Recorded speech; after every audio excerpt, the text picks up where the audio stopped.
జై శ్రీమన్నారాయణ. ఓం నమో వెంకటేశాయ. కలియుగ ప్రత్యక్ష స్వరూపుడు ఇలవైకుంఠనాథుడు భూలోక వైకుంఠ క్షేత్రమైనటువంటి స్వర్ణగిరి శ్రీ వెంకటేశ్వర స్వామి వారి దివ్య క్షేత్రంలో జనవరి 10వ తారీఖు నుండి 19వ తారీఖు నాడు వరకు 10 రోజుల పాటు వైకుంఠ ఏకాదశి, ముక్కోటి ఏకాదశి ఉత్సవములు కడు రమణీయంగా మనం నిర్వహించుకోబోతున్నాము. స్వామివారిని 33 కోట్ల మంది దేవతలు ఉత్తర ద్వార దర్శనము చేసుకుంటూ మనందరికీ కూడా విశేష దర్శనాన్ని కలిగించబోతున్నారు.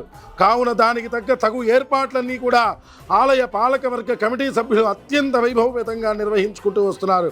కావున 50 మంది భక్త మహాశైలందరూ కూడా బ్రహ్మాండ నాయకుడిని భూలోక వైకుంఠ క్షేత్రమైనటువంటి స్వర్ణగిరి వెంకటేశ్వర స్వామి వారిని ఈ 10 రోజులు దర్శనం చేసుకొని మోక్ష మార్గాన్ని పొందవలసిందిగా కోరుచున్నాం. ఇదే మా ఆహ్వానంగా అందరికీ సమస్త భక్త జనసందోహానికి తెలియజేస్తున్నాము. 50 మంది భక్తులు విచ్చేసి స్వామివారి పరిపూర్ణ అనుగ్రహానికి ఏర్పడవలసిందిగా కోరుచున్నాం. జై శ్రీమన్నారాయణ. జై జై శ్రీమన్నారాయణ. స్వర్ణగిరి క్షేత్ర దర్శనం మహాపాపనాశనం.